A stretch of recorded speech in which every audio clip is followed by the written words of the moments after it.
শুনেন, একটা হাদিস বর্ণনা করতে আবু হুরায়রা রাদিয়াল্লাহু আনহু অজ্ঞান হয়ে পড়ে যেতেন। তাকে যখন হাদিসটা জিজ্ঞাসা করা হতো তিনি বলতে গিয়ে অজ্ঞান হয়ে পড়ে যেতেন। হাদিসটা হচ্ছে তিনটা ব্যক্তিকে দিয়ে আল্লাহ পাক জাহান্নাম উদ্বোধন করবেন। উদ্বোধন তো বুঝেন, আমরা ওর সঙ্গে উদ্বোধন করি না, ফিতা কেটে পাখি উড়িয়ে করি না। তিন ব্যক্তিকে দিয়ে করবেন। তার প্রথম ব্যক্তি হচ্ছে একজন শহীদ। কি নাম? আল্লাহ পাক তাকে ডাকবেন, ডেকে বলবেন যে তোমাকে এই নিয়ামত দিয়েছিলাম, স্বীকার করছো? সে বলবে হ্যাঁ স্বীকার করছি। আল্লাহ তুমি কি করেছো আমার জন্য বিনিময়ে? সে বলবে আমি পুরো জীবন তোমার জন্য দিয়ে দিয়েছি। আল্লাহ বেবের কে দিত, মিথ্যা কথা বলছো, তুমি এই জন্যে জীবন দিয়েছ যে মানুষ তোমাকে অনেক বড় বীর বলবে। যাও আজকে জাহান্নামে, তুমি আমার জন্য জীবন দাও, আমার নিয়তে জীবন দাওনি তুমি। আরেকজনকে টাকা হবে, কি করেছো? আল্লাহ আমি অনেক সম্পদের মালিক ছিলাম, আমি অনেক দান খয়রাত করেছি। আল্লাহ বলেন কাযিব, মিথ্যা কথা বলছো, তুমি এই জন্য দান করেছো যাতে মানুষ তোমাকে বড় দানবীর বলে। তিন নম্বরে টাকা হবে একজন আলেম, দাড়ি টুপি। কি করেছো? জ্ঞান অর্জন করেছে আল্লাহ দিনের, অনেক বড় হাফেজ ছিলাম, কারি ছিলাম, আলেম ছিলাম, দিনের বহুত খেদমত করেছো। আল্লাহ বলবেন কাযিব, মিথ্যা বলছো। এই জন্য করেছো এই পরিশ্রম যাতে মানুষ তোমাকে বড় বক্তা, বড় আলেম, বড় দায়ী, বড় কারি, বড় হাফেজ, বড় মওলানা বুজুর্গ বলে। এই হাদিসটা বর্ণনা করতে গিয়ে আবু হুরায়রা রাদিয়াল্লাহু আনহু অজ্ঞান হয়ে পড়ে যেতেন। এই চেয়ারে যারা বসে থাকেন, ধর্মতাত্ত্বিক দায়িত্ব যারা নিয়েছে, তাদের ঝুঁকি সবচেয়ে বেশি। জানা অনুযায়ী আমল থাকতে হবে। আলেম সেই ব্যক্তি, প্রকৃত আলেম সেই ব্যক্তি যে ব্যক্তি যারা অনুযায়ী আমল করে থাকে। প্রচুর জানেন আমল নাই, এটাকে প্রকৃত আলেম বলা হয় না। জাহেলকে শুধু অজ্ঞমূর্খ জাহেল নয়, যে ব্যক্তি জাহেলিয়াতের কাজগুলো করে সে জাহেল। অজ্ঞতার কাজগুলো যে করে সে তো জাহেল, তাই না? ওই আয়ামে জাহিলিয়াতে যে কাজগুলো, এই কাজগুলো যারা করে ওদেরকে আমরা জাহেল বলবো না? ঠিক একইভাবে আলেম হতে হলেও আমল তো থাকতে হবে, জানানো যে আমল থাকতে হবে। আমি ভিতরের কথা বলতে চাই না, এতটুকু বলবো যে আমাদের যেমন চরিত্র, যেমন ব্যক্তিত্ব থাকা উচিত ছিল, আমরা মনে হয় সেটা রাখতে পারছি। যখন আমাদের মধ্যে দুনিয়ার প্রেম ঢুকে যাবে, দুনিয়ার প্রেম এবং আল্লাহ ছাড়া অন্যকে ভয় ঢুকে যাবে, তখন দেখবেন ইলম অর্জন করে আপনি হক কথা বলতে পারবেন। যদি এই উদ্দেশ্যে আমি এখানে বসে থাকি, এখানে বসলে আমাকে প্রতি মিনিটে মিনিটে হাজার হাজার টাকা দেওয়া হবে, এই বক্তব্যের একটা জাররা পরিমাণ তাসির আপনার কলিজার মধ্যে হবে না। আর যা চলছে একে অপরের নামে গীবত, সমালোচনা, তোহমত, হিংসা, রিয়া, শোডাউন, আইওয়াশ, এইগুলোতে দ্বীন ইসলামের প্রকৃত খেদমত হচ্ছে না। আপনি খেয়াল করে দেখবেন এমন এমন যারা বিজ্ঞ স্কলার, বিজ্ঞ আলেম, আল্লাহর খাস অনুগত বান্দা, তাদেরকে কখনো আপনি হয়তো ফেসবুকেও দেখেননি। যারা দেখবেন সেজদায় রাতে বলে কাঁদছে, দিনের বেলা মাস্টাররা দেখবেন ছাত্র তৈরি করছে, মানুষকে পড়াচ্ছে, আল্লাহর পথে মেহনত করছে, আপনি চিনেন না তাদেরকে, দেখেন না। এখন আমাদের মধ্যে ঢুকেছে কি সেলিব্রিটিজম, তাই না? একটা ছবি, একটা সেলফি, এটা করি এটা করি। এমনি কিন্তু বকা দেয়নি আপনাদেরকে, সব তখন এসে বকা দেয়নি, এমনি বকা দেয় না। প্রচন্ড বিপদ বোধ করি আমরা। এগুলো মনের নূর নষ্ট করে, মনের মধ্যে অহংকার নিয়ে আসে, রিয়া নিয়ে আসে, এবং দিনের যে আধ্যাত্মিকত্ব আছে নষ্ট হয়ে যায়। এগুলো আলেমন আমাদের শোভা পায় না। এই কাজগুলো করবেন না। যারা ওর যে আমল থাকতে হবে, দেশের ওয়াজ মাহফিলগুলোকে শিক্ষার মতো করে ব্যবহার করেন। একটা মাহফিল করবেন, এক ঘন্টা আলোচনা করবেন, একটা বিষয় সুন্দর করে উপস্থাপন করে জনগণকে বুঝান, কল্যাণ হবে ইনশাআল্লাহ। শুধু বসে বসে কেচ্ছা কাহিনী গাল গল্প করলে হবে? মনে করেন একটা কথা বল, মনে করেন আমি এখানে 1 ঘন্টা কথা বলবো, কথার কথা বলছি, আমি সৈয়দপুর থেকে এসেছি, আরে ঢাকায় নেমেছি, সেখান থেকে এসেছি, আমার একটা কস্টিং আছে। মনে করেন আমাকে কর্তৃপক্ষ 30,000 টাকা দিল, কথার কথা। তো প্রত্যেক 1 মিনিট 2 মিনিটের জন্য, প্রত্যেক 2 মিনিটের জন্য আমি পাচ্ছি এখানে 1000 টাকা। কথা বুঝতে পারছেন? আচ্ছা, তো এই 2 মিনিটের হক তো আমাকে আদায় করতে হবে নাকি? না এখানে আমি কেচ্ছা কাহিনী বলবো, গাল গল্প করবো? এখানে প্রতিটা মোমেন্ট আমার আমানত। যদি আমি আমার কাছে খেয়ালত করি তা আল্লাহ পাক আমাকে ধরবে না? আমরা আমাদের আমানত রক্ষা করতে পারছি না। যারা পারছে তাদের সংখ্যা খুব কম। এবং দেখবেন দিন দিন ডে বাই ডে আপনি দেখবেন জমিন আস্তে আস্তে আস্তে আস্তে আলেম শূন্য হয়ে যাচ্ছে। এবং এইটা কিন্তু কিয়ামতের সাইন। আল্লাহ রাসূল সাল্লাল্লাহু আলাইহি ওয়াসাল্লাম বলেছেন, শেষ জামানায় আলেমদের সংখ্যা কমতে থাকবে, বক্তাদের সংখ্যা বাড়তে থাকবে, এবং জাহেলদেরকে মানুষ আলেম মনে করবে, তাদের কাছে ফতোয়া জিজ্ঞাসা করবে, তারা মানুষকে বিভ্রান্ত করবে। লাস্ট অতএব বিজ্ঞ আলেম ওলামা যারা আছেন তাদের কাছে গিয়ে দিন শিখবেন। আমরা বড়জন আপনাকে সঠিক একটা দিক নির্দেশনা দিতে পারি, এটা হালাল, এটা হারাম, এটা করে, এটা করেন না, আল্লাহর দিকে চলেন, সুদ খায় না, যেগুলো মুহকামাত এগুলো আমরা বলতে পারি। কিন্তু মুতাশাবিহাত ব্যাখ্যার অবকাশ রাখে যেগুলো, সেগুলো আপনাদেরকে ওলামায়ে কেরামের সোহবতে গিয়ে শিখতে হবে। ইউটিউবিং করে, ফেসবুক করে, গুগল করে আপনি সব পাবেন না। আলেম ওলামার সোহবতে গিয়ে বলে থাকে। আর এই সিলেবাসের কথাটা বললাম, এই সিলেবাস পড়াশোনা করে। খুব ডিফিকাল্ট সময় চলছে এখন। এই যে অনলাইনের যুগ, ইহুদি খ্রিস্টানের মাধ্যমে এগুলো দিব, ইহুদি খ্রিস্টানের প্ল্যাটফর্ম। এই প্ল্যাটফর্মগুলো ডেঞ্জারাস। একটা কথা বলবেন, দেখবেন কথার আগাও নাই, লেজও নাই, মাঝখানের অংশটুকু আছে, একটা সামলাইন দেওয়া আছে যার সাথে বক্তব্যের আলোচনার কোনো মিল নাই, এবং ওই বক্তব্য দিয়ে দেখবেন তাকে বিতর্কিত করা হয়।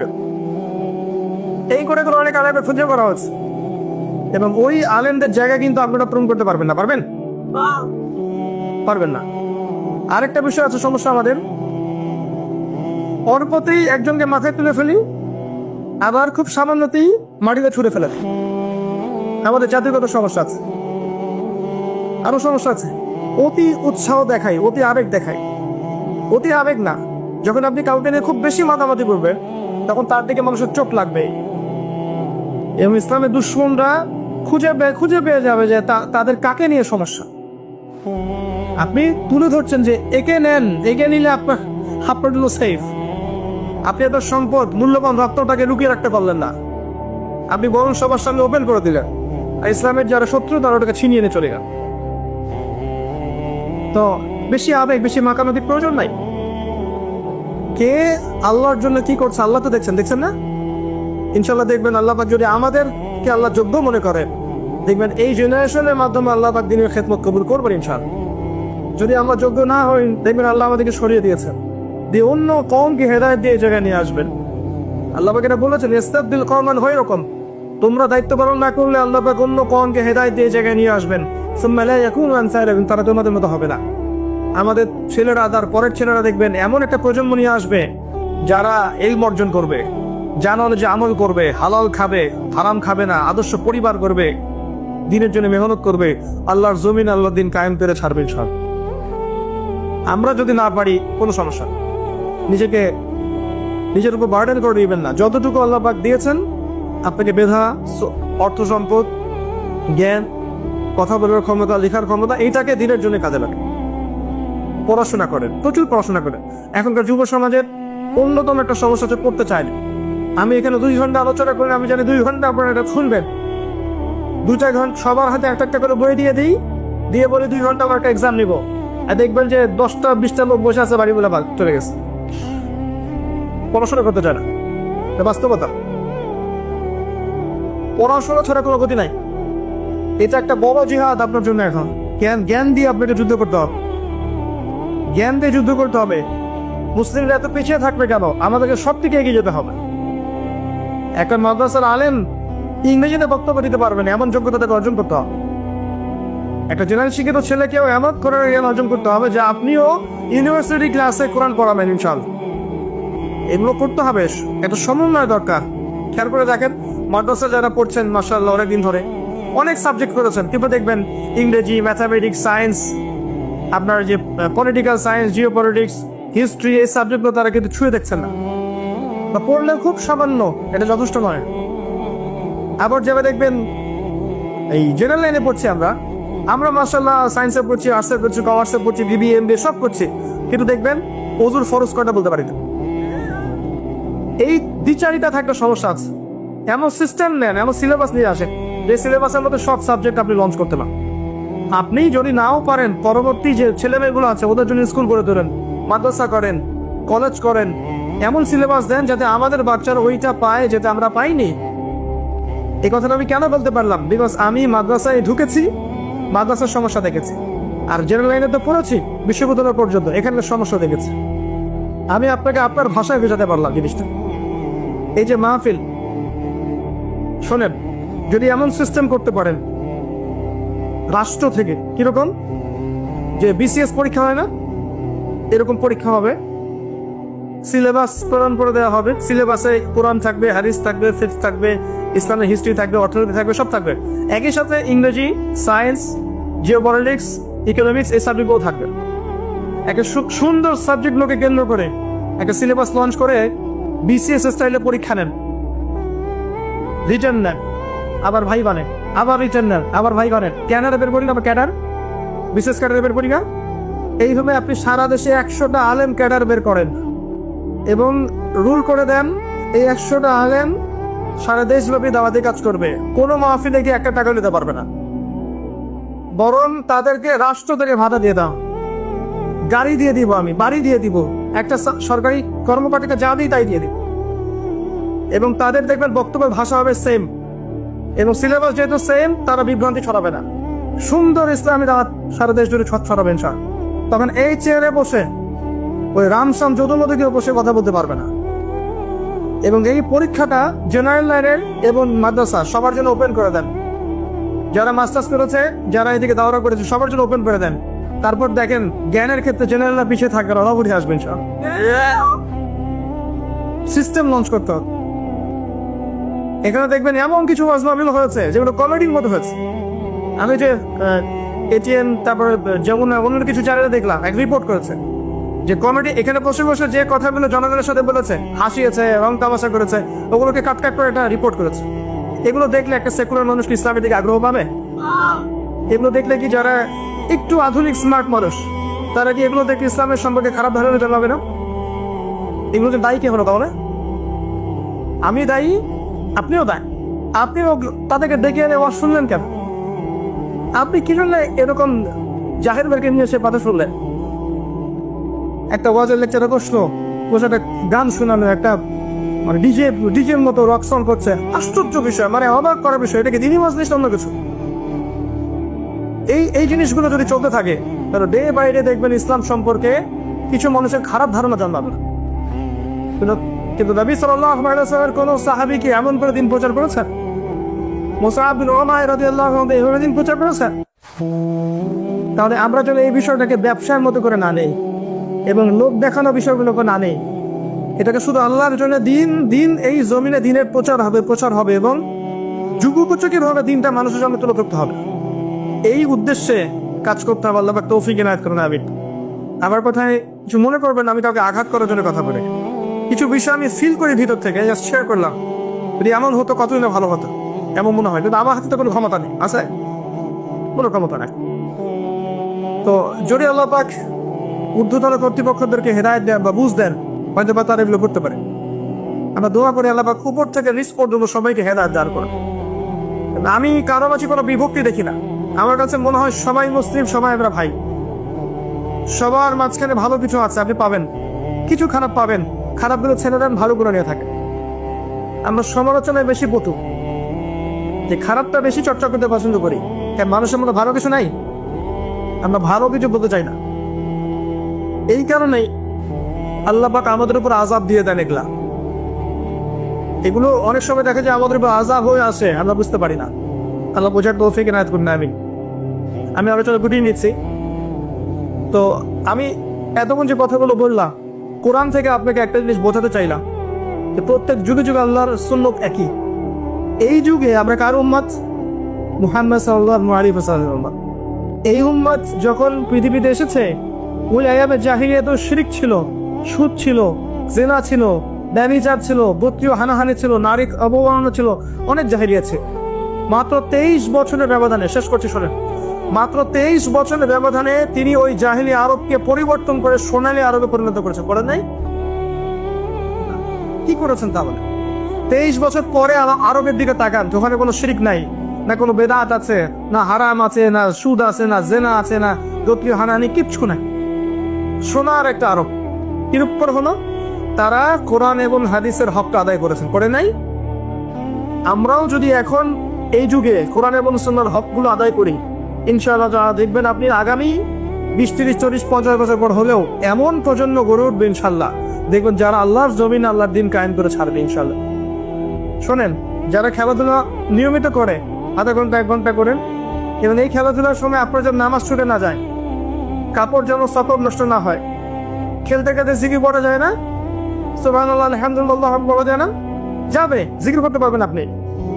আপনি খেলেন, শারীরিক পরিশ্রম করে, দেখবেন আপনার শারীরিক কষ্টতার কারণে আপনার ঘুমটা ক্লিয়ার হবে এবং আপনার ক্ষুধা বাড়বে, খাওয়ার রুচি বাড়বে।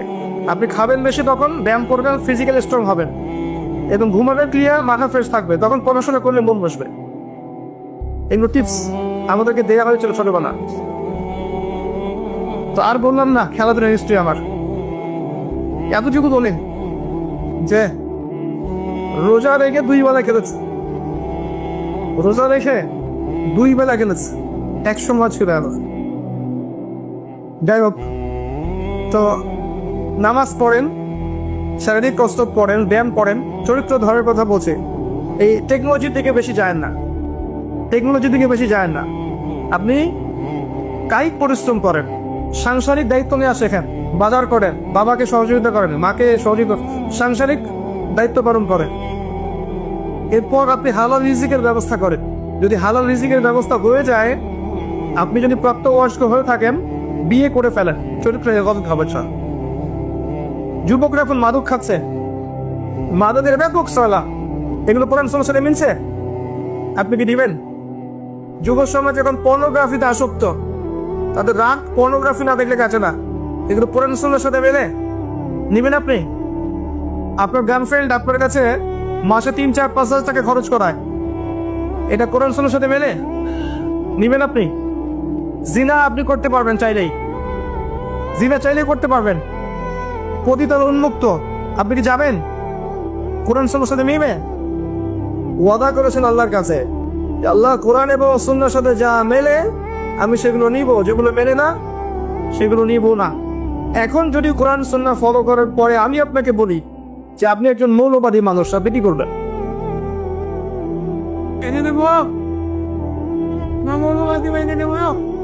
শব্দটার ব্যাখ্যা শোনেন। কোন একটা বিষয়ের মৌলিক বিষয়গুলো যারা মেনে চলে তাদেরকে ফান্ডামেন্টালিস্ট বলা হয়। একটা আদর্শ, একটা দর্শনের, একটা ধর্মের মৌলিক বিষয়গুলো যারা মেনে চলে তাদেরকে ফান্ডামেন্টালিস্ট বলা হয়। একটা ধর্মের মৌলিক বিষয়গুলো, নামাজ, রোজা, হজ, যাকাত, এগুলো যদি না মানে কেউ, সে কি মুসলিম হতে পারবে? এই শব্দটা খারাপ? কখনো খারাপ না, শব্দটা তো ভালো শব্দ। অবশ্যই আপনাকে এটা হতেই হবে, না হলে তো আপনি মুসলিম হতে পারছেন না। হ্যাঁ, একটা বিষয় খারাপ, সেটা কি? জোর করে নিজের আদর্শ অন্যের উপর চাপিয়ে দেয়া, এটা খারাপ না? ইসলাম কি কখনো জোর করে অন্য কারো উপর আদর্শ চাপিয়ে দিয়েছে? এই যে পৃথিবীতে, এবার দেখেন, আসেন বিশ্বের দিকে, এই যে পৃথিবীর বিভিন্ন দেশে পাখির মতো মুসলিমদেরকে হত্যা করা হয়েছে এবং হচ্ছে, যারা হত্যা করছে তাদের এগেনস্টে কি ইসলাম, মুসলিমরা জোর করে ইসলাম চাপিয়ে দেওয়ার চেষ্টা করেছে? ইরাকের দিকে তাকান, ইরানের দিকে তাকান, ইয়েমেনের দিকে তাকান, প্যালেস্টাইনে তাকান, আফগানিস্তান, এই যে আপনার কাশ্মীর, এই যে আপনার এটা কি বলে মিয়ানমার, উইঘুর, প্রত্যেকটা কন্টিনেন্টে তাকান, যাদেরকে মেরে ফেলা হচ্ছে এরা কি অমুসলিম না বেশি নাকি মুসলিম? মুসলিম মারা আছে, মুসলিম বোনরা আছে, আমাদের ভাইরা আছে এবং ছোট ছোট বাচ্চারা আছে। এরা কি জোর করে ইসলাম চাপিয়ে দেওয়ার চেষ্টা করেছে? ইসলামের পুরো ইতিহাস করে দেখেন, একদম আবু বকর সিদ্দিক রাদিয়াল্লাহু আনহুর যুগ থেকে ওমর, ওসমান, আলী রাদিয়াল্লাহু আনহুম, উমাইয়া খেলাফত, আব্বাসীয় খেলাফত, ফাতেমি খেলাফত, কর্ডোবার ইসলামী খেলাফত, এই যে মামলুক শাসন, মিশরের ফাতেমি খেলাফত, উসমানীয় খেলাফত, মুঘল, এই যে আফগান, প্রত্যেকটা কন্টিনেন্টের হিস্ট্রি পড়ে দেখেন, কেউ কি জোর করে ইসলাম চাপিয়ে দেওয়ার চেষ্টা করেছিল? ইসলাম কি তরবারির মাধ্যমে ছড়িয়েছে? কখনো না। ইসলামের সৌন্দর্য দেখে অনেক অমুসলিম ইসলাম কবুল করেছে, করে নাই? কিন্তু একটা রাষ্ট্র, মনে করেন বাংলাদেশ, এর সার্বভৌমত্বের দিকে যদি কেউ চোখ দেয়, বাঙালি কি চুপ করে বসে থাকবে কখনো? ঠিক সেভাবেই মদিনা রাষ্ট্রের সার্বভৌমত্বের দিকে যখন চোখ দিয়েছিল, রাসূল সাল্লাল্লাহু আলাইহি ওয়াসাল্লামকে বদরের যুদ্ধ করতে হয়েছে, করতে হয়নি? উহুদের যুদ্ধ করতে হয়েছে, খাইবারে যেতে হয়েছে, হুনাইনে যেতে হয়েছে। এটা একটা রাষ্ট্রের প্রতিরক্ষামূলক ব্যবস্থা। ওইটাকে যদি পশ্চিমারা এখন কালারিং করে দেখায় যে এর কারণে মুসলিমরা সন্ত্রাসী, ঠিক আছে কথাটা কি? পশ্চিম কারো ঠিক নাই। বরং তারা বিগত 100 বছরে এই বিশ্বে কোটি কোটি মানুষকে বোম মেরে হত্যা করেছে। ওদেরকে তো আমরা এই কথাগুলো বলতে পারি না। তো ইসলাম কখনো কারোর উপর জোর করে চাপিয়ে দেওয়া হয়নি। আল্লাহ পাক নিষেধ করেছেন লা ইকরাহা ফিদ্দিন, দ্বীনের মধ্যে কোনো বাড়াবাড়ি আছে? কদ তাবায়্যানা রুশদু মিনাল গায়, সত্য মিথ্যা আলাদা হয়ে গেছে, আলাদা হয়ে যায়নি।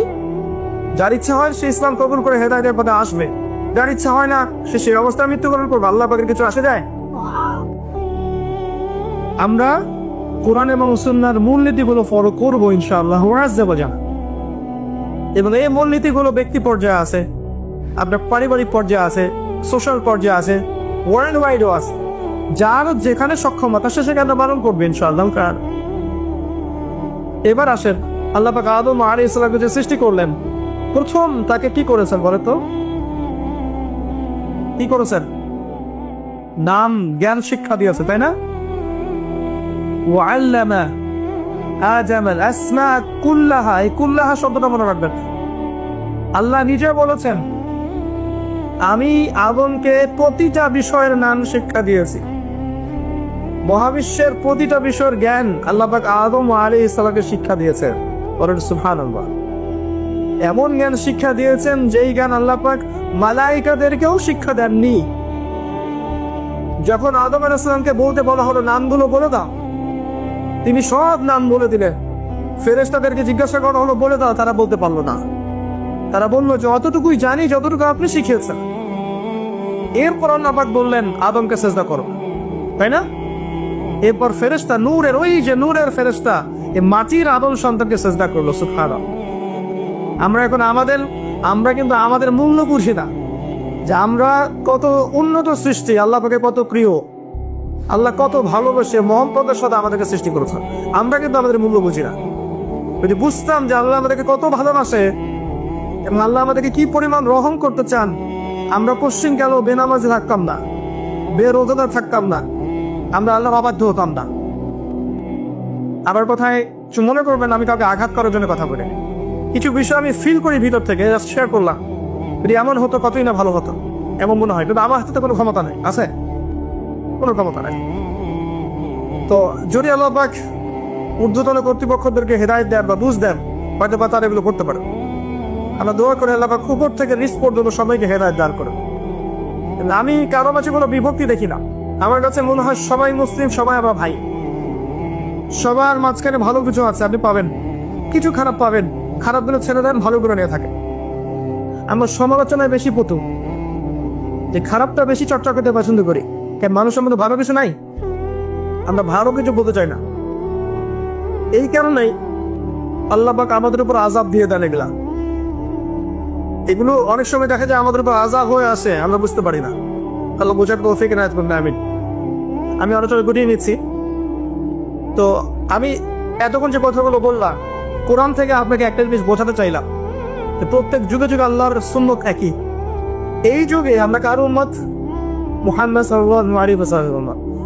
এই উম্মত যখন পৃথিবীতে এসেছে, ওই আয়াবে জাহিলিয়াত শিরক ছিল, সুদ ছিল, জিনা ছিল, ব্যভিচার ছিল, গোত্রীয় হানাহানি ছিল, নারীর অবমাননা ছিল, অনেক জাহিলিয়াত ছিল। মাত্র 23 বছরের ব্যবধানে, শেষ করছি শোনেন, মাত্র 23 বছরের ব্যবধানে তিনি ওই জাহিলি আরবকে পরিবর্তন করে সোনালী আরবে পরিণত করেছেন। বলেন নাই? কি করেছেন তাহলে? 23 বছর পরে আরবের দিকে তাকান, ওখানে কোনো শিরক নাই, না কোনো বেদাত আছে, না হারাম আছে, না সুদ আছে, না জেনা আছে, না গোত্রীয় হানাহানি, কিচ্ছু নেই। সোনার একটা আরব। কিরকম করে হলো? তারা কোরআন এবং হাদিসের হকটা আদায় করেছেন, করেন নাই? আমরাও যদি এখন এই যুগে কোরআন এবং সুন্নাহর হকগুলো আদায় করি, ইনশাআল্লাহ তাআলা দেখবেন আপনি আগামী 20, 30, 40, 50 বছর পর হলেও এমন প্রজন্ম গড়ে উঠবে ইনশাআল্লাহ, দেখবেন যারা আল্লাহর জমিন, আল্লাহর দিন কায়েম করে ছাড়বে ইনশাআল্লাহ। কোরআন পড়তে শিখুন, আরবি ভাষা শেখেন, কোরআনের অনুবাদ শেখেন, নিয়মিত একবার কোরআন তেলাওয়াত করেন, কোরআনটা বোঝেন, তাফসীর পড়েন, হাদিসের বইগুলো পড়েন, রাসূলের সিরাতগুলো পড়েন, প্রচুর পড়াশোনা করেন, জানা অনুযায়ী আমল করেন, হালাম খান, আদর্শ পরিবার গড়েন, মানুষের সৎ কাজের আদেশ করেন, অসৎ কাজ থেকে নিষেধ করেন। উম্মাকে ঐক্যবদ্ধ করার চেষ্টা করেন, সকলের শুভাকাঙ্ক্ষী হন, কল্যাণকামী হন, শৈথিল্যতাবাদী হন না, চরমপন্থী হন না, উগ্র হন না, মধ্যমপন্থী থাকেন। ইনশাল্লাহ দেখবেন আমাদের ক্ষুদ্র ক্ষুদ্র প্রচেষ্টাগুলোর মধ্য দিয়ে ইসলাম এগিয়ে যাবে এবং এদেশ বাংলাদেশ মুসলিমদের একটা সুপার পাওয়ার হতে পারে ইনশাআল্লাহ। যখন থেকে আপনার ভালো মন্দ বোঝার ক্ষমতা হয়েছে, ঠান্ডা মাথায় রিকল করার চেষ্টা করেন আপনার মেমোরিকে, যে আপনি কি কি বড় বড় পাপ করেছেন। পারা যাবে? একটা খাতা নেন সামনে, নিয়ে লিখেন যে আমি 10টা বান্ধবীর সাথে প্রেম করেছি, বড় পাপ তো যে না। আমি মদ খেয়েছি বন্ধুদের সাথে, আমি গুন্ডাগিরি করেছি, একজনের হাতে রক কেটে দিয়েছি, পায়ে রক কেটে দিয়েছি, আছে না এগুলো আমল নামের মানুষের? আমি রিলিফের মাল মেরে খেয়েছি, আমি বোনের সম্পত্তি অধিকার দেইনি, পিতা মাতাকে আমি বৃদ্ধাশ্রমে পাঠিয়েছি, আমি এটা করেছি ওটা করেছি, হিসাব করা যাবে না? এগুলো তো করেছি আর করি নাই। আমি নামাজ পড়ি নাই এতদিন, এত ওয়াক্ত, আমি যাকাত দেই নাই, আমি রোজা রাখি নাই, পারা যাবে না? আমরা না করলে কি হবে? লেখা আছে না, দেখানো হবে না? সে ব্যক্তি বুদ্ধিমান যে নিজের হিসাব নিজে নিয়ে নিল দুনিয়ায়। এই জায়গায় আসেন, নিজের হিসাব নিজে নিয়ে নেন দুনিয়ায়। এবার আপনি দেখবেন যে আপনার আমার পাপগুলো দুই ভাগে বিভক্ত। একটা হচ্ছে আল্লাহর সাথে জড়িত, আর একটা মানুষের সাথে জড়িত। আল্লাহর সাথে যেগুলো জড়িত, ইনশাআল্লাহ 2 রাকাত নামাজ, অনলি 2 রাকাত নামাজ, ওযু করে এসে মুখলেস ভাবে আদায় করে চোখের পানি ফেলে দিয়ে শেষ রাতে আল্লাহকে বলা, আল্লাহ আমি এই পাপ করেছি, আল্লাহ আমাকে মাফ করুন। আল্লাহ রাব্বুল আলামিনের জন্য এটা মুহূর্তের ব্যাপার, আপনার সমস্ত পাপকে আল্লাহ পাক নেকি দিয়ে পরিবর্তন করে দিবেন ইনশাআল্লাহ। সূরা ফুরকানের শেষের দিকে আছে, ইল্লা মান তাবা ওয়া আমানা ওয়া আমিলা আমালান সালিহান ফাউলাইকা ইউবাদদিলুল্লাহু সাইয়্যাতিহিম হাসানাত। যারা তওবা করবে, ঈমান নিয়ে আসবে এবং আমলে সালেহ করবে, আমি আল্লাহ তাদের সমস্ত গুনাহগুলোকে নেকি দিয়ে পরিবর্তন করে দিব ইনশাআল্লাহ। আর এক শ্রেণীর পাপ পাবেন, সেটা হলো বান্দার সাথে জড়িত। এটা আল্লাহর কাছে মাফ চেয়ে লাভ নাই। আমাকে এসে বলতে হবে, ভাই আপনাকে গালি দিয়েছি, মাফ করে দেন। আমার আপনার কাছে গিয়ে বলতে হবে, ভাই আপনার গীবত করেছি, আমাকে মাফ করে দেন। আপনি আরেক ভাইয়ের কাছে গিয়ে বলবেন, ভাই আপনার টাকা আমি মেরে খেয়েছিলাম, টাকা নেন, শোধ করে নেন। প্রতিবেশীকে বলতে হবে, ভাই জমি নিয়ে নেন, জমি আমি মেরে খেয়েছিলাম। জনগণের সামনে এসে বলতে হবে, এই যে চালের বস্তা তোমাদের ছিল, আমি মেরে খেয়েছি, নিয়ে নাও। এত সহজ না। না হলে এগুলো কি আমাদের মাঠে জমা থাকবে এবং পুলসিরাতে তারা দাঁড়িয়ে থাকবে। যখন আপনি আমি অনেক নেকি নিয়ে উঠবো, আল্লাহ পাক বলবেন নেকি দিয়ে দাও। কেন দিব? কারণ অমুককে গালি দিয়েছো, অমুকের টাকা নিয়েছো, ফেরত দাওনি, অমুকের কাছ থেকে অমুককে অপবাদ দিয়েছো, অমুকের সম্পত্তি মেরে খেয়েছো, অমুকের জমি মেরে খেয়েছো, ইত্যাদি ইত্যাদি। এখন তোমার নেকি দিয়ে ওদেরকে শোধ করো। তোর আমল নামা থেকে নেকি সব চলে যাবে, আর ওর আমল নামা থেকে গুনাহ আপনার আমল নামায় চলে আসবে। বলেন নাউযুবিল্লাহ। আল্লাহ পাক পরকালে আমাদেরকে যেন বান্দার সাথে জড়িত হক নিয়ে না ওঠান। আমিন। একটা দোয়া করতে পারেন, আল্লাহুম্মা কফিনি বিহালালিকা আন হারামিক ওয়া আগনিনি বিফদলিকা আম্মান সিওয়াক। আশা করা যায় আল্লাহ পাক আপনার দুনিয়ার ঋণ দুনিয়ায় শোধ করে দিবেন ইনশাআল্লাহ। কি দোয়া বললাম? আল্লাহুম্মা কফিনি বিহালালিকা আন হারামিক ওয়া আগনিনি বিফদলিকা আম্মান সিওয়াক। হিসনুল মুসলিম বইটা পড়েন, পাবেন ইনশাআল্লাহ। তো যেটা বলছিলাম প্রিয় ভাইয়েরা, সামনে সিজন আছে, আমল নামা হিসেব করে নেন, রমাদান মাসটাকে কাজে লাগান। নবী সাল্লাল্লাহু আলাইহি ওয়াসাল্লাম বলেছেন, সেই ব্যক্তির জন্য ধ্বংস যে রমজান মাসকে পেল, রমজানকে পেয়েও তার গুনাহ মাফ করাতে পারলো না। নবীর নাম শুনে আমরা কেউ দূর পড়লাম না। নবী সাল্লাল্লাহু আলাইহি ওয়াসাল্লাম বলেছেন, সেই ব্যক্তি ধ্বংস হোক যে রমজান মাসকে পেল, কিন্তু এই রমজান মাসকে পেয়েও তার গুনাহ মাফ করাতে পারলো না। আমরা এদের অন্তর্ভুক্ত হতে চাই না। আল্লাহ পাক হেফাজত করুন। রমজানের আগেই প্রিপারেশন নেন, মানসিকভাবে আমল নামা গুছিয়ে ফেলেন, টার্গেট করেন আপনি কি চাচ্ছেন রমজান মাসে। 30টা সওম তো আছেই, 5 ওয়াক্ত নামাজ জামাতে পড়ার চেষ্টা করেন, তারাবির সালাতগুলো আদায় করার চেষ্টা করেন। আল্লাহ পাক তৌফিক দান করুন। অন্তত একটা বার কোরআনকে খতম করার চেষ্টা করেন। প্রতিদিন 1 পারা করে পড়লে খতম হবে, পারা যাবে না? যারা পড়তে জানি না, এখনই পড়া শিখে নেন। 1 মাস আছে, পড়া শিখে নেন। রমজান মাসে মসজিদ ভিত্তিক কোরআন শিক্ষার তালিম এবং কোর্স চালু করেন। মানুষকে কোরআন শিখান, 5 ওয়াক্ত নামাজের পরে দারসে হাদিস চালু করেন, মানুষকে হাদিস শিখান, মহিলাদের জন্য মা বোনদের জন্য কোরআন শিক্ষার ব্যবস্থা করেন, ওদেরকে বাসায় শিখান। রমজান মাসে বাজারে বেশি যাবেন না, বেশি আড্ডাবাজি করতে বসবেন না, 3-4 জন মিলে এক জায়গায় আড্ডা মারতে বসবেন না, দিনই আলোচনা ছাড়া। বসলেই গীবত হবে, রোজা নষ্ট হয়ে যাবে। মানুষের সাথে কম মিশেন রমজান মাসে। যত বেশি মানুষের সাথে মিশবেন তত বেশি গীবত তহমত করতে হবে, তত বেশি অন্যের সমালোচনা লিখতে হবে। আলাইকুম আনফুসাকুম ভুলে যাবেন, মানুষকে নিয়ে ব্যস্ত হয়ে থাকবেন এবং অন্তরের নূর নষ্ট হয়ে যাবে, মানুষের সাথে জড়িত পাপ কাঁধে চলে আসবে। কম মিশেন আল্লাহর ওয়াস্তে, রমজান মাসে কম মিশেন, কম বাজারে যান, বাজারে যায়েন না, গেলে দ্রুত চলে আসেন। যদি প্রয়োজনে যেতেই হয় দ্রুত চলে আসেন। চেষ্টা করেন মাসের বাজার আগেই করে রাখতে, ঈদের বাজার আগে করে রাখতে।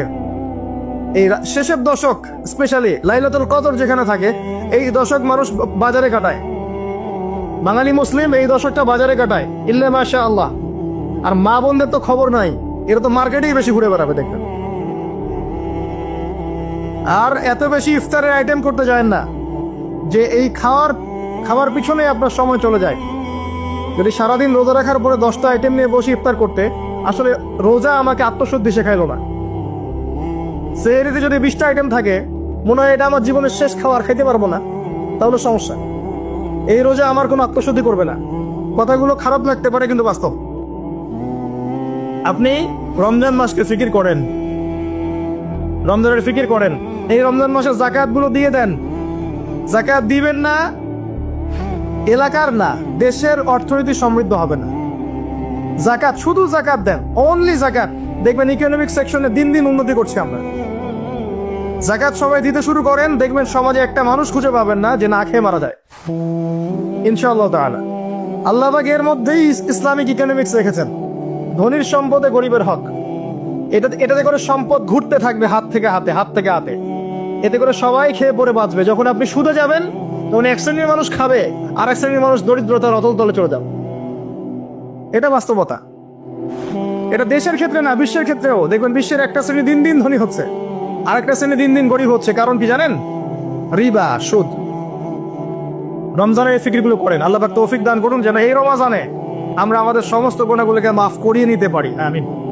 এবং বেশি বেশি সামর্থ্য থাকলে দিনের দাওয়াতি কাজ করেন রমজান মাসে, মানুষকে আল্লাহর দিকে ডাকে। আইওয়াশ করতে যায় না, শোডাউন করেন না, ভিতরে ভিতরে দাওয়াতি কাজ করেন দিনের জন্য, ইসলামের জন্য। আল্লাহর জমিন, আল্লাহর দিনটা যেন প্রতিষ্ঠিত হয়। এবং এতিমের ভরণ পোষণের দায়িত্ব নেন, বিধবার খোঁজ খবর নেন, অসহায় যারা বৃদ্ধ বৃদ্ধা আছে এদের পাশে দাঁড়ান, সাদাকাতুল ফিতর গুলো দিয়ে দেন। রমজান মাসে সবাই সাম্যের হাত বাড়ান, আল্লাহর ওয়াস্তে রমজানটাকে কাজে লাগান। কে জানে এরপরে রমজান নাও পেতে পারেন। আর বিশ্বে যা শুরু হয়েছে, কোন দিন যে বিশ্ব পারমাণবিক বোমার মধ্যে চলে যায় আল্লাহ ভালো জানেন, আল্লাহ ভালো জানেন। এটা সম্ভাবনা নাই এমন নয়, সমূহ সম্ভাবনা আছে, সমূহ সম্ভাবনা। দেখতে থাকেন কি হতে থাকে ফিউচার। এবার আসেন, আমি যে কথাগুলো বলছিলাম, জ্ঞান অর্জনের পরে আমল, এরপরে হচ্ছে আপনার আত্মশুদ্ধি। আত্মশুদ্ধির কয়েকটা মাধ্যম আমি বলে দেই। বেশি বেশি কোরআন তেলাওয়াত, বেশি বেশি আল্লাহর জিকির, বেশি বেশি মৌতের স্মরণ, বেশি বেশি পরকালের ফিকির করা যাবে ইনশাল্লাহ।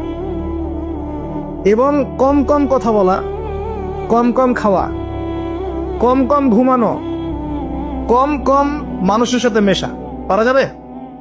এগুলো আত্মশুদ্ধির জন্য দরকার আছে। এবং আত্মশুদ্ধিওয়ালা মানুষদের সহবতে গিয়ে থাকা পারা যায়। আল্লাহ পাক তৌফিক দান করুন।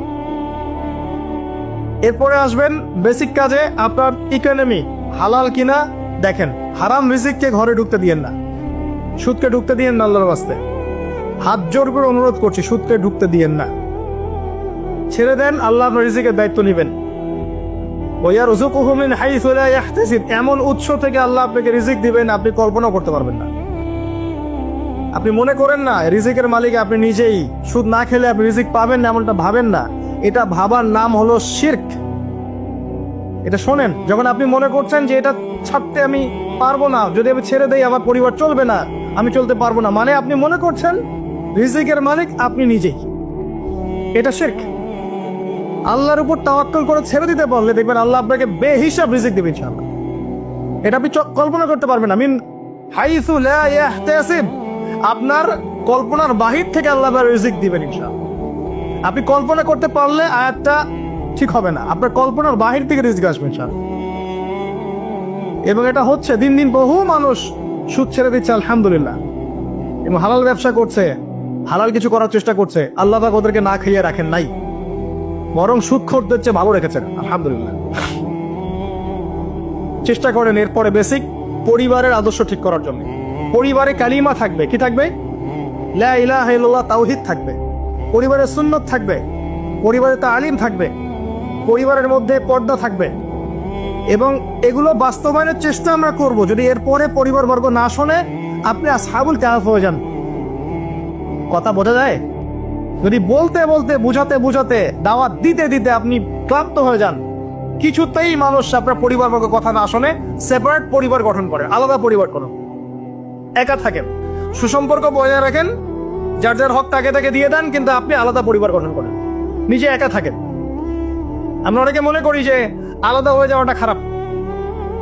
আত্মীয়তার সম্পর্ক বজায় রেখে আলাদা ইসলামিক পরিবার গড়া সুন্নত।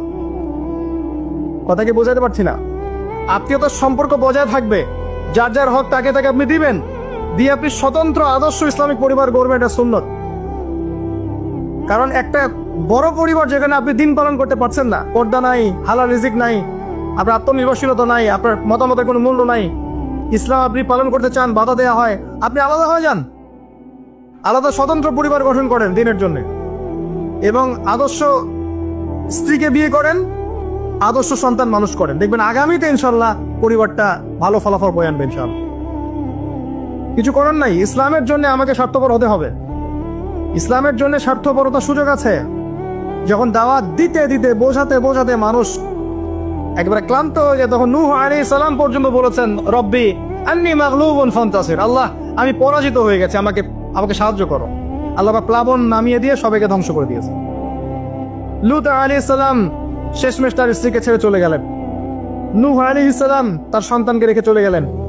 মুহাম্মদ সাল্লাল্লাহু আলাইহি ওয়াসাল্লাম তার চাচাদেরকে রেখেই চলে গেলেন মদিনায়, হিজরত করলেন। চাচার ইসলাম কবুল করলো না। আবু লাহাব করেছে? করে নাই। ইভেন আবু তালেব, যিনি দীর্ঘদিন নবী সাল্লাল্লাহু আলাইহি ওয়াসাল্লামকে সাপোর্ট দিয়েছেন, সর্বশেষে গিয়ে কালিমা পড়তে বলেছেন নবী সাল্লাল্লাহু আলাইহি ওয়াসাল্লাম, তিনি কালিমা পড়েন নাই, বলেছেন আমি আব্দুল মুত্তালিবের ধর্মের উপরেই থাকলাম। কি হলো তাহলে? ইচ্ছা করে কাউকে হেদায়েত দেয়া যায়? আল্লাহর পক্ষ থেকে হেদায়েত আসে। আসহাবুল কাহফ সমাজে টিকতে পারলেন না, গুহায় চলে গেলেন। আল্লাহ 309 বছর ঘুম পাড়িয়ে রাখলেন, আবার জীবিত করলেন। তারা কি জান্নাতি নন? ইব্রাহিম আলাইহিস সালাম বাবাকে এত নসিহত করলেন, বাবা বলল বের হ বাসা থেকে, নাহলে মাথা ফাটিয়ে দেবো রজম করে একবার। উনি চলে গেলেন, সাথে একজন তার স্ত্রী সারা আলাইহিস সালাম, তাকে নিয়ে চলে গেলেন প্যালেস্টাইন। প্যালেস্টাইনের নাম শুনেছেন? কোথায়? শেষ জামানার সবচেয়ে ইম্পর্টেন্ট জায়গা প্যালেস্টাইন। মনে রাখবেন, শেষ জামানায় যত কিছু ঘটছে এর কেন্দ্র হচ্ছে ফিলিস্তিন এবং জেরুজালেম। ওই জায়গাটার জন্য এত কিছু, বিশ্বে যা কিছু দেখছেন ওই জায়গার জন্য এত কিছু। কিছু মানুষ চায় ওখান থেকে বিশ্ব শাসন করতে, এবং তারা সেটা করবেও।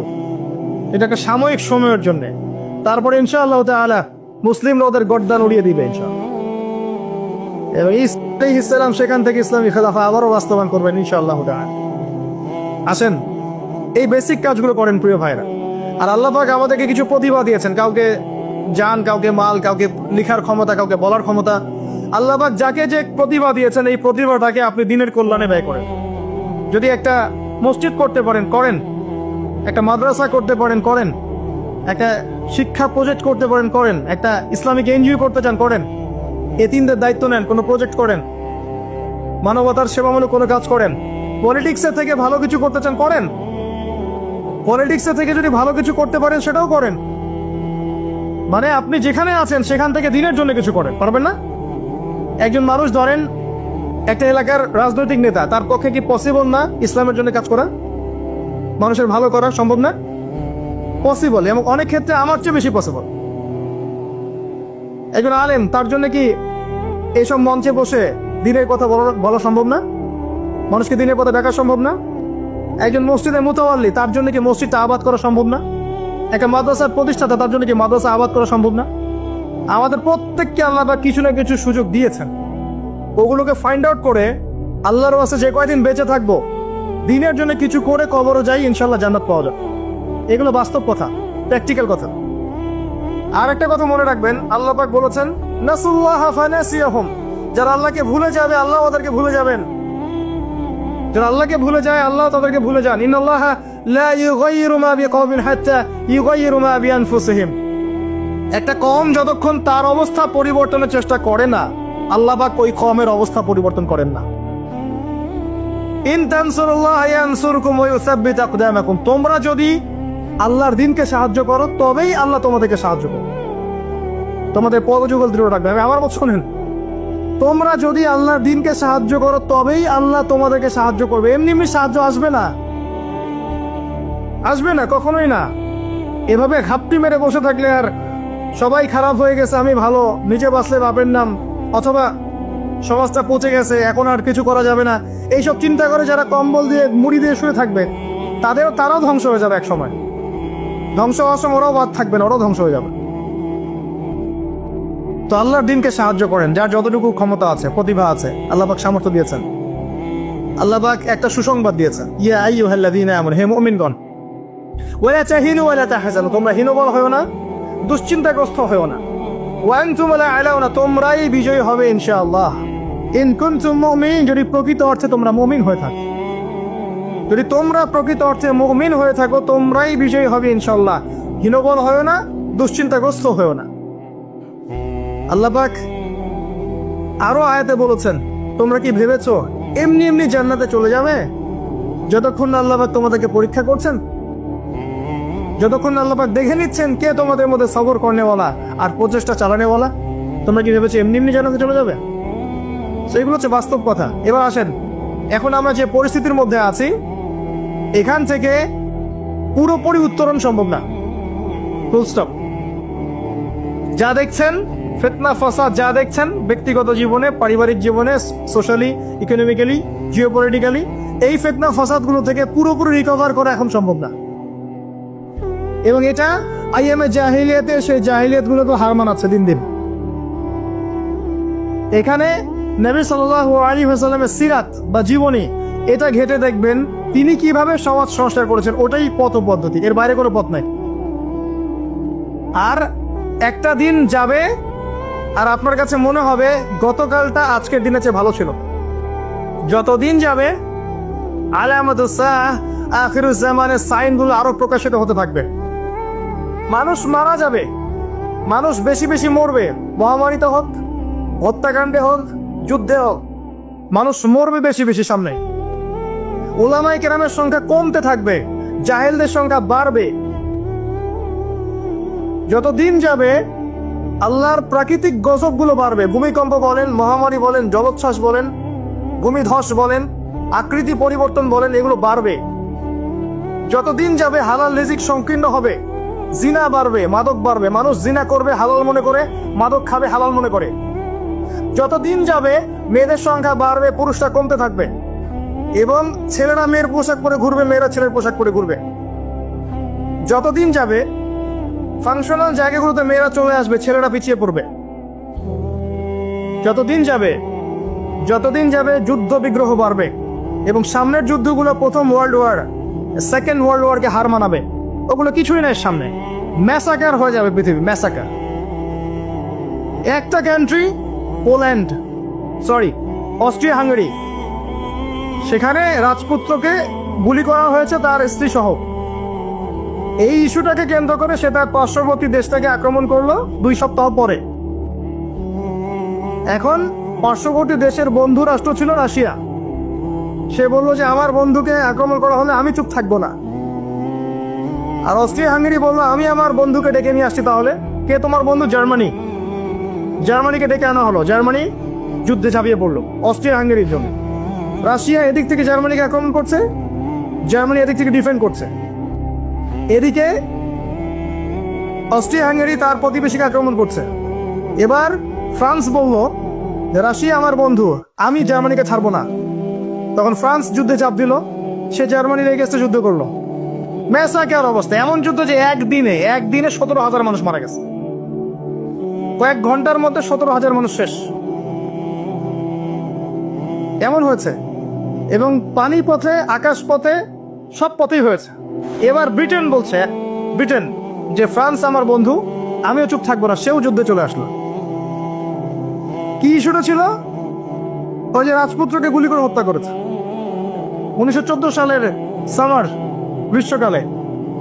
এই একটা ইস্যু থেকে আস্তে আস্তে একটা একটা করে দেশ হতে হতে হতে হতে আমেরিকা পর্যন্ত ইনভলভ হয়েছে, এবং 5 থেকে 6 বছরের ব্যবধানে কয়েক কোটি মানুষ মারা গেছে, কয়েক কোটি।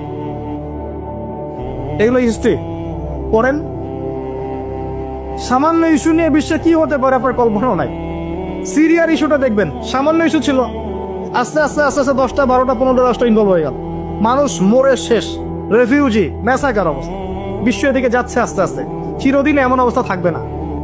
নিজের আখের গোছান, নিজের আকিদা ঠিক করেন, আমল ঠিক করেন, পরকালের প্রস্তুতি নেন, হিসেব কিতাব চুকিয়ে দেন, হালাল খান, পরিবার গঠন করেন, পর্দা কায়েম করেন, দিনের জন্য কিছু করেন। সময় নাই হাতে আমাদের, ব্যক্তিগত কাজগুলো বেশি বেশি করে করেন, ওইদিকে দেখার সময় নাই, ওগুলো দেখে আপনি কিছু করতে পারবেন না, কারণ হাত বন্ধ। এই যুগে যারা মুসলিমদের, মুমিনদের, নরনারীদের গা থেকে পোশাক খুলে ফেলতে চায়, এরা কার এজেন্ট বলেন? বুঝতে পারছেন এবার? এই যে নগ্নতা, অশ্লীলতার যে আন্দোলন চলছে, হ্যাঁ, 1000 বছরের সংস্কৃতি, আমরা মা দেখেছি ব্লাউজ পরতো না, নাউজুবিল্লাহ, এই সেই, হ্যাঁ আমরা এরকমই পোশাক পরবো, ছোট হতে হতে হতে হতে এখন এক পর্যায়ে দেখবেন বিকিনি পরে ঘুরবে কদিন পরে, দেখবেন। বিশ্বাস করছেন না এই কথাটা? দেখবেন ইনশাল্লাহ, আল্লাহ না করুক, তবে হবে, এটা আমি জানি, বিকজ হাদিস আমি পড়েছি।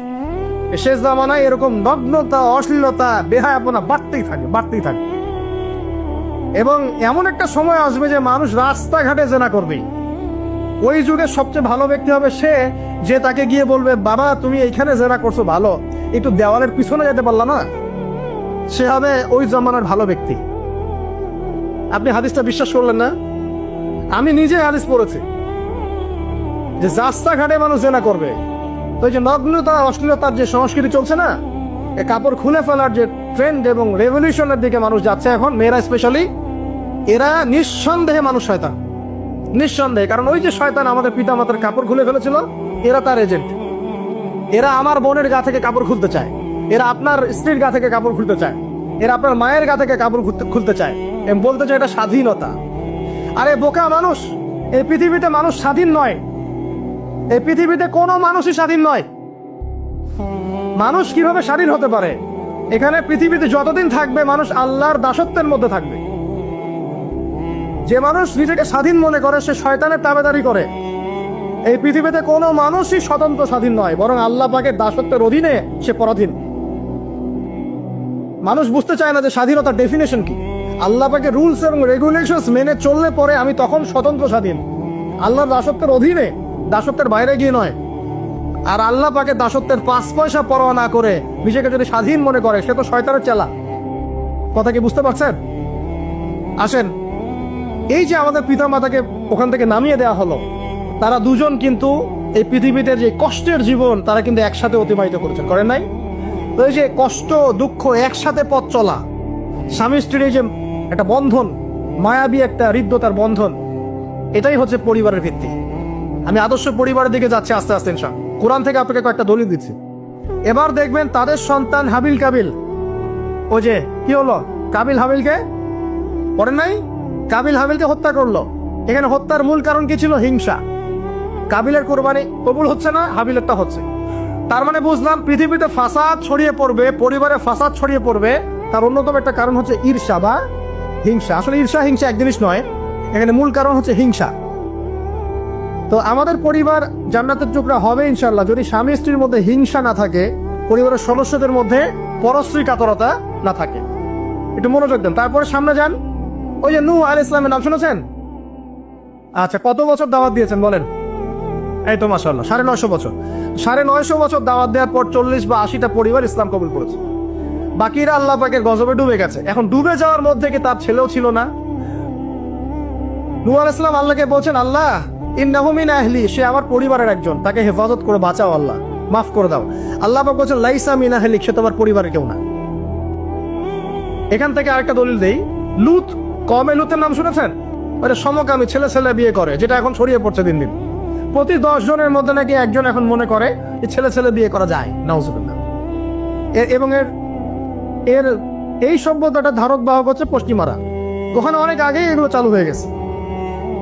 আমেরিকাতে তো চালু আছেই, ব্রিটেনে আছে, কানাডায় আছে, অস্ট্রেলিয়া আছে, আমাদের ভারতেও আছে। আর দিন দিন এখন এটাই যে আমাদের সাবকন্টিনেন্ট বাংলাদেশ এখানেও ঢুকে পড়েছে, এবং এদের সংগঠন আছে, এদের পতাকা আছে, পতাকার মধ্যে রংধনুর সাইন আছে। হ্যাঁ, এরা এখন বাক স্বাধীনতার কথা বলে। তো ছেলে ছেলে কিন্তু মেয়ে মেয়েও যে বিয়ে করে এটা কোরআনে পাই না। এখন দেখছি মেয়ে মেয়েও বিয়ে করে। কথা কি বিশ্বাস করছেন না? মেয়ে মেয়ে পর্যন্ত বিয়ে করে।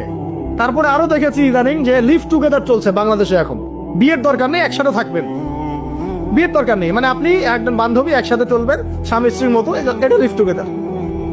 বলবে যে উন্নত সভ্যতার এগিয়ে গেছে, আমরা পিছিয়ে থাকবো কেন? শোনো, তোমরা আগাচ্ছ ঠিকই, তোমরা আগাচ্ছ কোন দিকে জানো? তোমরা আগাচ্ছ জাহান্নামের দিকে। তোমরা জাহান্নামের দিকে আগাচ্ছ, তোমরা ঠিকই আগাচ্ছ, অস্বীকার করছি না। তোমরা এগিয়ে যাচ্ছ ঠিকই, বাট জাহান্নামের দিকে। তোমাদের তাকদীরে যদি হেদায়েত না থাকে, জাহান্নামের মর্মান্তিক আযাব থেকে কেউ বাঁচাতে পারবে না। তো এই কওমে লূতকে আল্লাহ পাক ধ্বংস করেছে নির্মম ভাবে। ফেরেশতাদের পাখা দিয়ে পুরো জাতিটাকে তুলে, ওই যে কওমে লূত, জর্ডান, ডেড সি, ওই জায়গাটা, উপর থেকে পাথর বর্ষণ করে রজন করে উল্টা দিকে আবার দফন করে দেওয়া হয়েছে। এই কওমে লূতের নবীর নাম ছিলেন লূত আলাইহিস সালাম, ঠিক আছে? তার স্ত্রী পর্যন্ত কিন্তু ঈমান আনেন নাই, ঠিক নূহ আলাইহিস সালামের স্ত্রীর মতোই। নূহ আলাইহিস সালামের সন্তান স্ত্রী ঈমান আনে নাই, লূত আলাইহিস সালামের স্ত্রী ঈমান আনেন নাই। এবার এখান থেকে আমাদের পারিবারিক হেদায়েতটা কি বলেন?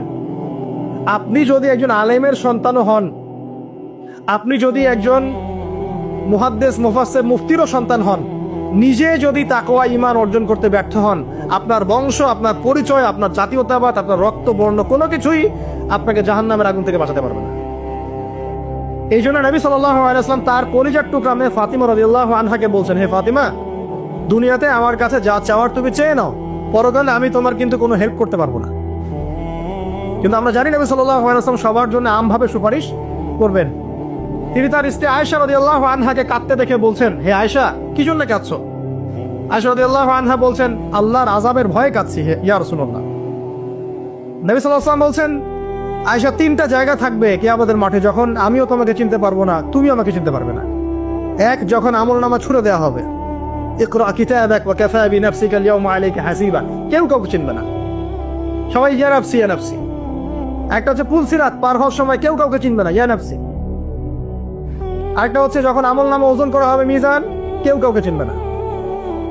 এখন যাদেরকে আপনার আপন মনে হচ্ছে না, আমি একটা কথা তো অনেকদিন বলেছি যে আল্লাহ সুবহানাহু ওয়া তাআলা ছাড়া ইহকাল পরকালে আমাদের প্রকৃত আপন কেউই না। কথা বুঝতে পারছেন না? না, সময় হোক বুঝতে পারবেন। এই যে যাদের কথা চিন্তা করে আপনি দুর্নীতি করছেন, ঘুষ খাচ্ছেন, সুদ খাচ্ছেন, এরা আপনাকে চিনবে না মরার পরেই। আপনি মারা যাবেন, এরা আপনাকে চিনবে না পরকালে। তখন যদি আপনি বলেন, হে আল্লাহ, আমি ওদের স্বার্থে সুদ খেয়েছি, পরিবার দেখাশোনা করার জন্য ঘুষ নিয়েছি, দুর্নীতি করেছি, ওরা উল্টা বলবে যে আল্লাহ, একে তো আমি নিতে বলি নাই, ওকে তো আমি নিতে বলি নাই, ওর হিসাব ও দিবে, আমি এসবের মধ্যে নাই। আপনার স্ত্রী আপনাকে কথা বলবে, ইয়াউমা ইয়াফিরুল মারউ মিন আখি, ভাই ভাই থেকে দৌড় দিয়ে পালাবে ওই দিন। উম্মিহি ওয়া আবি, তার মা বাপ থেকে পালাবে। ওয়া সাহিবাতিহি ওয়া বানি, এই যে স্ত্রী সন্তান, এগুলো থেকে পালাবে মানুষ। লিকুল্লি ইমরিইন মিনহুম ইয়াউমাইযিন শা'নু ইউগনি, প্রত্যেক সত্তা সেদিন নিজেকে নিয়ে ব্যস্ত থাকবে। তো এখান থেকে শিক্ষা দেখেন যে পরিবার আদর্শ হবে যখন পরিবারের প্রত্যেকটা মানুষ নিজেকে নিয়ে ভাববে যে আমি কতটুকু ইমানদার হয়েছি। আমি কার সন্তান সেটা বড় কথা নয়, আমি কতটুকু ইমানদার হতে পেরেছি, কতটুকু মুত্তাকি হতে পেরেছি, আল্লাহওয়ালা হতে পারলাম, এটা মূল কথা। ফেরাউনের স্ত্রী আসিয়া, ফেরাউনের আন্ডারে থেকেও সে মুমিনা হয়েছে, হয় নাই? ফেরাউন যে বড় কাফের, এই কারণে কি তার স্ত্রী শাস্তি পাবে? পাবে না। বরং আমাদের নবীজি মেরাজের রাতে গিয়ে দেখেছেন এবং গন্ধ পেয়েছেন, সুঘ্রাণ ছড়াচ্ছে একটা জায়গা থেকে। তখন জিবরাইল আলাইহিস সালাম জিজ্ঞাসা করলেন যে এখানে এত সুন্দর ঘ্রাণ কোত্থেকে আসছে? জিবরাইল আলাইহিস সালাম বললেন, এটা হচ্ছে ফেরাউনের স্ত্রী আসিয়ার ওই ঘর যেটা আল্লাহ পাক তার জন্য জান্নাতে মানে বানিয়েছেন, ওইখান থেকে এই সুঘ্রাণ আসছে। সুবহানাল্লাহ।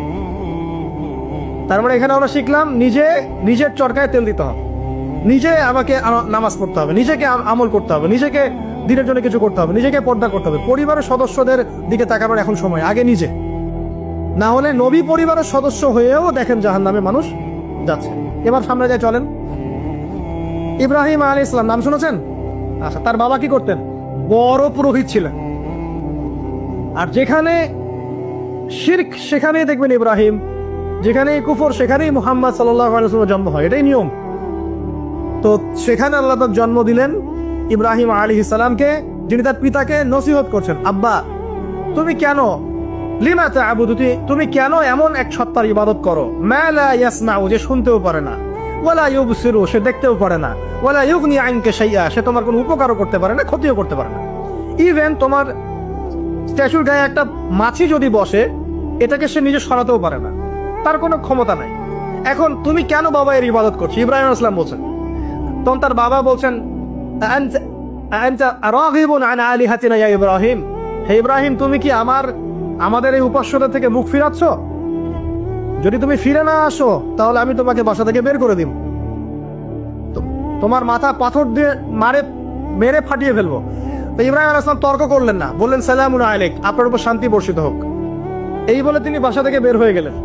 খেয়াল করে দেখেন, যুবক ছেলে ইব্রাহিম, সে তার পিতাকে দাওয়াত দিল, তার পিতা একজন বড় শিরকের কারিগর, যে তার দাওয়াত কবুল করলো না। কিন্তু ইব্রাহিম আলাইহিস সালাম কিন্তু মিথ্যার সাথে সত্যের আপোষ করলেন না। তিনি প্রয়োজনে একা চলে গেলেন বাড়ি থেকে, তারপরেও আল্লাহর আনুগত্য ছাড়লেন না। পরিবারের হেদায়েত এখানে নাই, আছে। আরো সামনে যান, ইব্রাহিম আলাইহিস সালামের একজন স্ত্রীর নাম কি? হাজারা, আরেকজনের নাম কি? সারা। সারা আলাইহিস সালাম থাকেন ওই যে শামে, প্যালেস্টাইন, আর হাজারা আলাইহিস সালামকে রেখে আসা হয়েছে কোথায়? মক্কায়, এই যে এখানে জামজাম কূপ তৈরি হলো। এখানে হাজরা আলাইহিস সালামকে রেখে যাওয়ার সময় তিনি বলছেন যে আমাদেরকে এই জনমানব শূন্য জায়গায় কেন রেখে যাচ্ছেন? ইব্রাহিম চুপ করে আছেন, আবার জিজ্ঞাসা করছেন, আবার চুপ করে আছেন। এবার তিনি বলছেন হাজরা আলাইহিস সালাম যে আপনি কি আল্লাহর আদেশেই কাজ করছেন? তখন ইব্রাহিম আলাইহিস সালাম বলছেন হ্যাঁ। মাথাটা খালি নাড়লেন, হ্যাঁ নাম। তখন তার স্ত্রী বলছেন তাহলে আল্লাহ পাক আমাদেরকে ধ্বংস করবেন না ইনশাআল্লাহ। খাবার নাই, পানিও নাই, কিছুই নাই, আল্লাহর প্রতি তাওয়াক্কুলটা দেখেন। এবার দেখেন ওই স্ত্রীর গর্ভ থেকে একজন সন্তান হলো, তার নাম কি? ইসমাইল। এবার এই সন্তানকে তার বাবা বলছেন অনেক বছর পরে, ইয়া বুনাই, হে আমার সন্তান, ইন্নী আরা ফিল মানামি আন্নী আযবাহুক, আমি স্বপ্নে দেখেছি আমি তোমাকে জবাই করছি। ফানজুর মাযা তারা, তুমি একটু তোমার রায়টা জানাও, তোমার কি মতামত? ওই তাওয়াক্কুলকারিনী নারীর গর্ভ থেকে জন্ম নেওয়া এই ইসমাইল তিনি বলছেন, ইয়া আবাতি, হে আমার বাবা, ইফআল মা তুমার, আপনি তাই করেন যা আল্লাহ আপনাকে আদেশ করেছেন। সাতাজিদুনি ইনশাআল্লাহু মিনাস সাবিরিন, ইনশাআল্লাহ আপনি আমাকে সবরকারী পাবেন। এই বাচ্চার বয়স হবে বড়জোর 10 থেকে 15, নাকি কম সম হবে আর কি। তো এই প্রজন্মের আমাদের জেনারেশনকে দেখেন না। আমি গতকালকে গুগল সার্চ করে দেখেছি যে বাংলাদেশের 11 থেকে 19 বছর বয়সী যে বাচ্চারা আছে, কিশোর, এরা এখন সবচেয়ে বেশি পর্ন দেখে, সবচেয়ে বেশি। এবং কলেজ পড়ুয়াদের, স্কুল কলেজ পড়ুয়ার মধ্যে 77%ই পর্ন দেখে। এবং ইন টোটাল হিসাব করে দেখা যায় বাংলাদেশে 92% মানুষ পর্ন আসক্ত, মানে পর্ন আসক্ত না হলেও পর্ন দেখে। ওই যে কিশোর ইসমাইলের চেতনা দেখেন আর আমাদের এই যুব সমাজের চেতনা দেখেন।